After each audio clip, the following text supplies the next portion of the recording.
তিনিজন সাধু আৰু 28 বছৰীয়া বিধৱা এগৰাকীৰ কাহিনী। স্বামীয়ে 5 বছৰ আগতে এই পৃথিৱীখন এৰি থৈ গৈছিল আৰু সেই মহিলাগৰাকীয়ে যৌৱনত জীৱন যাপন কৰি আছিল, যিটো অন্ধকাৰত ডুবি গৈছিল। কিন্তু তাৰ পিছত তিনিজন সাধু সেই গাঁৱলৈ আহি গাঁৱৰ আটাইতকৈ পুৰণি মন্দিৰত থাকিছিল। তাৰ পিছত কি হ'ল সেই বিধৱা মহিলাগৰাকীৰ লগত শুনিলে আচৰিত হ'ব। নমস্কাৰ বন্ধুসকল, এখন গাঁও আছিল। এই গাঁওখন ঘন অৰণ্যৰ মাজত অৱস্থিত আছিল। এই গাঁৱৰ মানুহে কঠোৰ পৰিশ্ৰম আৰু খেতি কৰি জীৱিকা নিৰ্বাহ কৰিছিল। যদিও গাঁওখন বহুত ভাল আছিল, কিন্তু তাত থকা মানুহৰ মাজত মৰম অতি কম আছিল। কাৰণ তাত কলা যাদুৰ আধিপত্য আছিল। তাবিজ আৰু প্ৰতিটো বিষয়তে অন্ধ ভিত্তিহীন ৰীতি নীতি। আৰু সেই গাঁৱৰ এটা চুকত এগৰাকী মহিলা বাস কৰিছিল, যাৰ নাম আছিল কুসুম, যাৰ ভাগ্য ইমানেই ৰূপ লৈছিল যে তেওঁৰ স্বামীয়ে 5 বছৰ আগতে এই পৃথিৱীখন এৰি থৈ গৈছিল। স্বামীৰ অসুখত মৃত্যু হৈছিল, সেয়েহে তাইৰ জীৱনত চকুপানীৰ বাহিৰে একোৱেই নাছিল। স্বামীৰ নাম আছিল ধৰ্মপাল। তেওঁ গাঁৱৰ এজন সাধাৰণ খেতিয়ক। তেওঁৰ ঘৰটো সৰু আছিল যদিও কুসুমৰ লগত মৰম আৰু বুজাবুজিৰে ভৰি আছিল। কিন্তু ধৰ্মপালে এই পৃথিৱী এৰি যোৱাৰ লগে লগে কুসুমৰ পৃথিৱীখন অন্ধকাৰত ডুবি গৈছিল। গাঁৱৰ মানুহে তাইক দুৰ্ভগীয়া মহিলা বুলি গণ্য কৰিবলৈ ধৰিলে। গাঁৱৰ মহিলাসকলে তাইৰ লগত কথা পাতিবলৈ মন নকৰিলে। গাঁৱৰ মানুহবোৰে তাইক অপৰাধী যেনেকৈ চাই আছিল। তাইক ঠাট্টা মস্কৰা কৰিছিল আৰু অৱজ্ঞানেৰে চাইছিল। প্ৰতিদিনে ৰাতিপুৱা কুসুমে যেতিয়া গাঁৱৰ কুৱাটোলৈ পানী আনিবলৈ গৈছিল, তেতিয়া মহিলাসকলে ইজনে সিজনৰ চকুলৈ চাই বিৰবিৰাইছিল। কুসুমে বহুবাৰ এই তিক্ত শব্দবোৰক আওকাণ কৰিবলৈ চেষ্টা কৰিছিল, কিন্তু ওলোৱা শব্দবোৰ যেতিয়া কাণত পৰে তেতিয়া তাইৰ হৃদয়ত বিন্ধি যায় আৰু সেই ঠাট্টাবোৰে নিতৌ তাইৰ হৃদয়খন ভাঙি থৈ গৈছিল। ৰাতিটো তাইৰ বাবে শাস্তিতকৈ কম নাছিল। গোটেই গাঁওখন শুবলৈ গ'লে তাই নিজৰ চোতালৰ চুকত অকলে বহি আকাশলৈ চাই উত্তৰ বিচাৰি ফুৰাৰ দৰে হুমুনিয়া কাঢ়িছিল। চন্দ্ৰৰ পোহৰ তাইৰ মুখত পৰিলে তাইৰ চকুৰ পৰা চকুলো নিজে নিজে সৰিবলৈ আৰম্ভ কৰিছিল। তাই প্ৰায়ে স্বামী ধৰ্মপালৰ ফটোৰ সন্মুখত চাকি জ্বলাই ভগৱানক সুধিছিল, হে ভগৱান, মই কি ভুল কৰিলোঁ যে তুমি মোৰ জীৱনটোক এনেকৈ আন্ধাৰলৈ ঠেলি দিলা। বহুবাৰ তাই এই গাঁওখন এৰি দূৰৰ ঠাইলৈ যোৱাৰ কথা ভাবিছিল, কিন্তু তেতিয়া তাই নিজকে সুধি থাকিল যে তাই ক'ত যাব। তাইৰ মাক দেউতাক বহু আগতেই এই পৃথিৱীৰ পৰা গুচি গৈছিল আৰু ভাই ভনীসকলেও তাইক বিধৱা হোৱাৰ লগে লগে বেলেগ মানুহৰ দৰে ব্যৱহাৰ কৰিছিল। কিন্তু তাইৰ গাঁৱলৈ এদিন 3জন ঋষি আহিল। হঠাৎ বিধৱাগৰাকীক দেখা পালে ডাঙৰ ঋষিজনে ক'লে, এই মহিলাগৰাকীয়ে বহুত কষ্ট পাই আছে, কিন্তু তেওঁৰ ভাগ্যত বেলেগ কিবা এটা লিখা আছে। গাঁৱৰ মানুহে গম পোৱা নাছিল যে এতিয়ালৈকে দুৰ্ভাগ্যজনক বুলি গণ্য কৰা বিধৱাগৰাকী হয়তো তাইৰ ভাগ্যত কিবা ডাঙৰ কথা লিখা আছে। আনকি তাই নিজেই ভাবিবলৈ ধৰিলে, এই ঋষিজন কোন আৰু কিয় তাইৰ বিষয়ে এনেকৈ কথা কৈছে। গাঁৱত থকা পুৰণি কালী মন্দিৰত 3জন ঋষি থাকিছিল। এতিয়া গাঁৱৰ মানুহে তাত প্ৰতিদিনে গোট খাই তেওঁলোকৰ ধৰ্মধ্বনি শুনিছিল। বিধৱাগৰাকীয়েও মন্দিৰৰ বাহিৰত থিয় হৈ সকলো কথা শুনিছিল। গাঁৱৰ মহিলাসকলে তাইক মন্দিৰত সোমাবলৈ দিয়া নাছিল।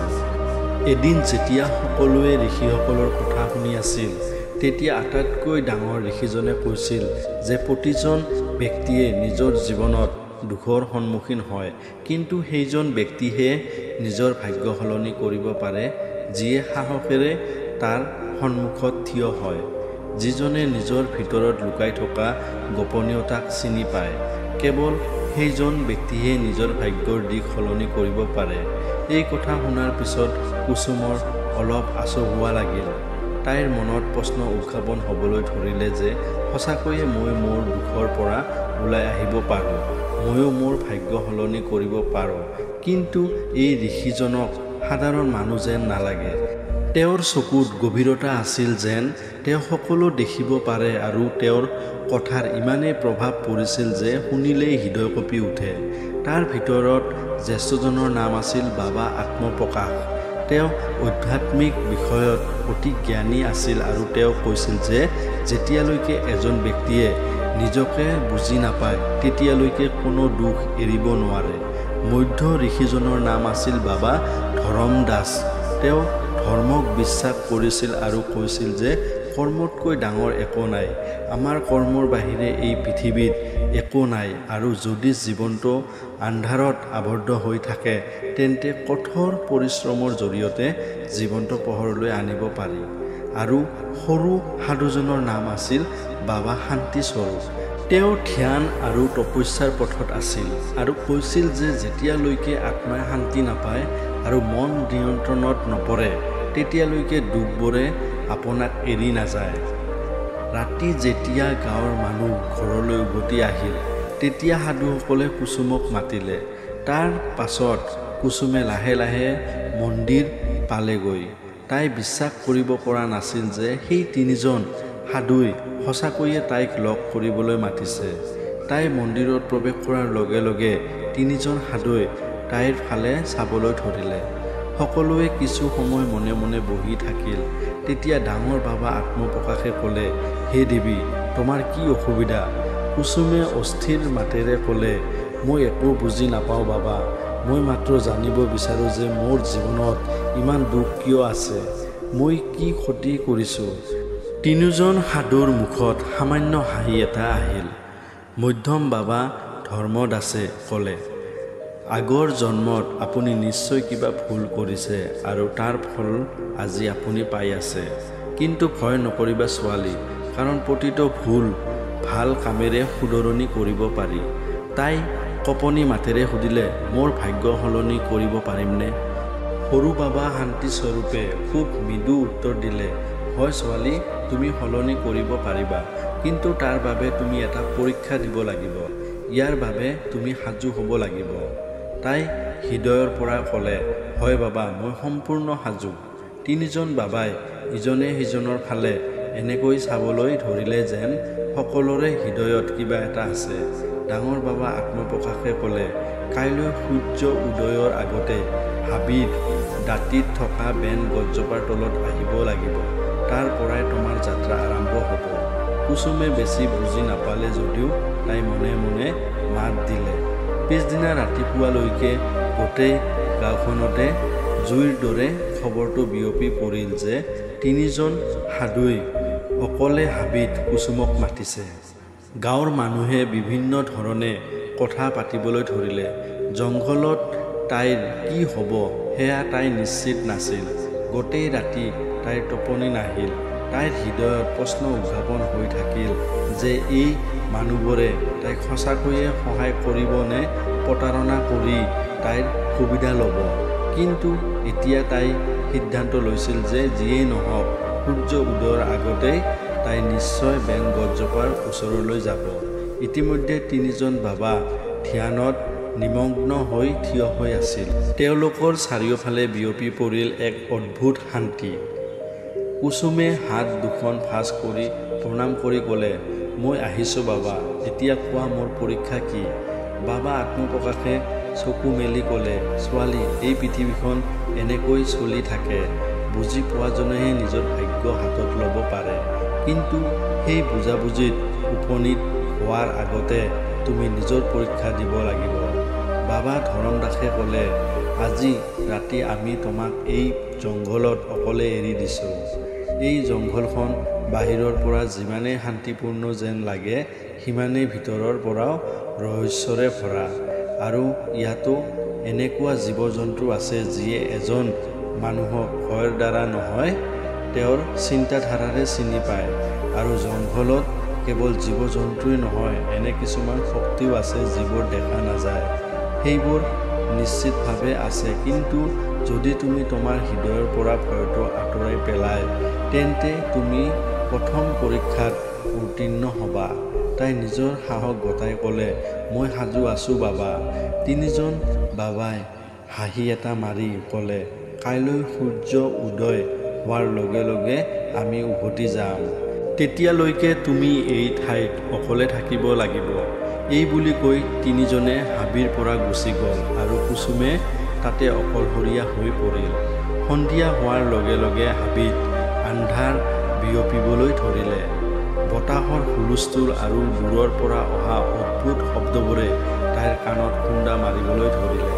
গছৰ ডালত এটা ফেঁচা হুমুনিয়া কাঢ়ি আছিল, কিন্তু ৰাতিটো আগবাঢ়ি যোৱাৰ লগে লগে তাইৰ ভয়টো বাঢ়িবলৈ ধৰিলে। হঠাতে তাইৰ এনে লাগিল যেন তাইৰ ফালে কিবা আহি আছে। তাইৰ হৃদয়খন জোৰেৰে ধপধপাবলৈ ধৰিলে। তাই ভাবিলে হয়তো কোনো জন্তু বা কোনো দুষ্ট ছায়া। কিন্তু তেতিয়াই তাইৰ বাবাৰ কথা মনত পৰিল যে ভয়ক হত্যা কৰাটোৱেই প্ৰথম পৰীক্ষা। তাইৰ চকু দুটা মুজি দীঘলকৈ উশাহ এটা লৈ মনতে ক'লে, মই আতংকিত হোৱা উচিত নহয়, মই অকলশৰীয়া নহয়, ভগৱান মোৰ লগত আছে। ৰাতি কুসুমে ভয় আৰু মৌনতাৰে যুঁজি থাকিল। কেতিয়াবা অদ্ভুত শব্দ আৰু কেতিয়াবা মাটিৰ তলৰ পৰা সামান্য কম্পন অনুভৱ কৰা হৈছিল যদিও তাই জ্ঞান হেৰুৱাই প্ৰতি মুহূৰ্তত মনটোক নিয়ন্ত্ৰণত ৰাখিছিল। ৰাতিপুৱাৰ প্ৰথম ৰশ্মি গছবোৰত পৰাৰ লগে লগে কুসুমে দীঘলকৈ উশাহ এটা লৈ ওপৰলৈ চালে।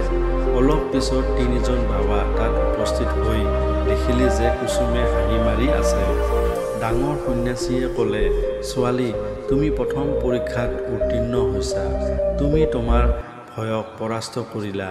এতিয়া তোমাৰ জীৱনত এটা ডাঙৰ পৰিৱৰ্তন আহিব।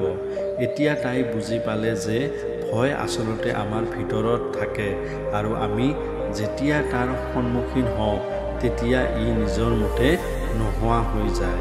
হাবিত ভয়েৰে ভৰা এটা ৰাতি কটোৱাৰ পিছত এতিয়া তাইৰ চকুত ভয়ৰ সলনি উৎসাহ। তাৰ পাছত তিনিজন ঋষিয়ে তাইক লৈ গ'ল এখন ওখ পাহাৰত নিৰ্মিত পুৰণি শিৱ মন্দিৰলৈ। মন্দিৰটো বৰ সাধাৰণ যেন লাগিছিল যদিও তাত এক অদ্ভুত শক্তি অনুভৱ কৰা হৈছিল। কুসুমে মন্দিৰত ভৰি দিয়াৰ লগে লগে তাইৰ শৰীৰত সামান্য বিষ অনুভৱ হ'ল। তাই কঁপি কঁপি উঠিল। তেনেতে সন্যাসীয়ে ক'লে, এতিয়া সময় আহি পৰিছে তোমাক আমাক প্ৰকৃত ৰূপ দেখুৱাবলৈ। কুসুম হতভম্ব হৈ পৰিল। জ্যেষ্ঠ সন্যাসীয়ে চকু দুটা মুজি দিলে আৰু তাৰ শৰীৰৰ পৰা এটা উজ্জ্বল পোহৰ নিৰ্গত হ'বলৈ ধৰিলে। সেই মুহূৰ্ততে বাকী দুজন সন্যাসীও পোহৰেৰে আৱৰি ধৰিলে। কিছু মুহূৰ্তৰ ভিতৰতে মানুহৰ ঠাইত তিনিজন সম্ভ্ৰান্ত আৰু শক্তিশালী দেৱতা থিয় হৈ আছিল। কুসুমে আচৰিত হৈ চাই থাকিল। তাই একো ক'ব পৰা নাছিল। মধ্য সন্যাসীয়ে ক'লে, আমি সাধাৰণ সন্যাসী নহয়, আমি এই পৃথিৱীলৈ কেৱল কল্যাণ আৰু পূজাৰ বাবে অহা দেৱতা। জ্যেষ্ঠ সন্যাসী শান্তিস্বৰূপে ক'লে, আমি এনে এজন ব্যক্তিক পৰীক্ষা কৰিবলৈ আদেশ পঠিয়াইছিল যিয়ে নিজৰ ভাগ্য সম্পূৰ্ণ হৃদয়ৰে সলনি কৰিব বিচাৰে আৰু আমি আপোনাক বাছি লৈছিলোঁ। কুসুমৰ চকুত চকুলো ওলাই আহিল। এতিয়া তাই বুজি উঠিছিল যে এই তিনিজন সাধাৰণ সন্যাসী নহয়। মধ্য সন্যাসী আত্মপ্ৰকাশে ক'লে, তুমি তোমাৰ ভয়ক জয় কৰিলা। এতিয়া তাই আগতকৈ শক্তিশালী অনুভৱ কৰিছিল। এতিয়া তাই নিজকে সাধাৰণ নাৰী নহয়, বৰঞ্চ এক বেলেগ শক্তিৰ সৈতে সংযুক্ত বুলি অনুভৱ কৰিছিল। সন্যাসী আত্মপ্ৰকাশে ক'লে, এতিয়া তুমি কেৱল দুখী নাৰী নহয়, এগৰাকী শক্তিশালী মানুহ হৈ পৰিছা। এতিয়া আপোনাৰ ভিতৰত সেই শক্তি আছে যাৰ দ্বাৰা আপুনি কেৱল নিজৰ ভাগ্যই নহয় আনৰ ভাগ্য সলনি কৰিব পাৰে। সন্যাসী শান্তিস্বৰূপে দুয়োখন হাত আকাশৰ ফালে তুলি ক'লে যে এতিয়াৰ পৰা তোমাৰ জীৱনটো শান্তি, বুজাবুজি আৰু সন্মানেৰে ভৰা হ'ব। ঠিক সেই মুহূৰ্ততে কুসুমৰ চাৰিওফালে এটা সোণালী জিলিকনি বিয়পি পৰিল। তাই চকু দুটা মুজি আকৌ মেলিলে। তাই অনুভৱ কৰিলে যে তাই এগৰাকী শক্তিশালী মহিলা। আগতকৈ শান্ত, শক্তিশালী আৰু চকা অনুভৱ কৰিলে। যেতিয়া কুসুম গাঁৱলৈ উভতি আহিল, তাইক দেখি গাঁৱৰ মানুহবোৰ স্তম্ভিত হৈ পৰিল। তাই আৰু দুখত ডুব যোৱা নাৰী নাছিল। তাইৰ মুখত এটা বেলেগ জিলিকনি আছিল। তাইৰ চকুত সাহস দেখা গ'ল। আগতে যিসকলে তাইক অপমান কৰিছিল এতিয়া তাইৰ ভৰি দুখন চুবলৈ ধৰিলে। তেওঁলোকে ক'লে, আমাক ক্ষমা কৰিব, আমি তোমাক তুচ্ছ জ্ঞান কৰিছিলোঁ। এতিয়া আমি বুজি পাইছোঁ যে তুমি সাধাৰণ নাৰী নহয়। কুসুমে অলপ হাঁহি মাৰি ক'লে, প্ৰকৃত শক্তি বাহিৰত নহয়, ভিতৰত আছে। আমি প্ৰকৃত শান্তি তেতিয়াহে পাওঁ যেতিয়া আমি আমাৰ ভয়, লোভ আৰু অহংকাৰ এৰি দিওঁ। গাঁৱৰ মানুহে তাইক গাঁৱৰ আটাইতকৈ বুদ্ধিমান আৰু সন্মানীয় মহিলা বুলি গণ্য কৰিছিল। আৰু এতিয়া তাই সুখ দুখৰ সকলোৰে সংগী হৈ পৰিছিল। গতিকে বন্ধুসকল, যদি এই কাহিনীটো ভাল লাগিল তেন্তে লাইক কৰক, লগতে চেনেলটো ছাবস্ক্ৰাইব কৰিব নাপাহৰিব। ধন্যবাদ।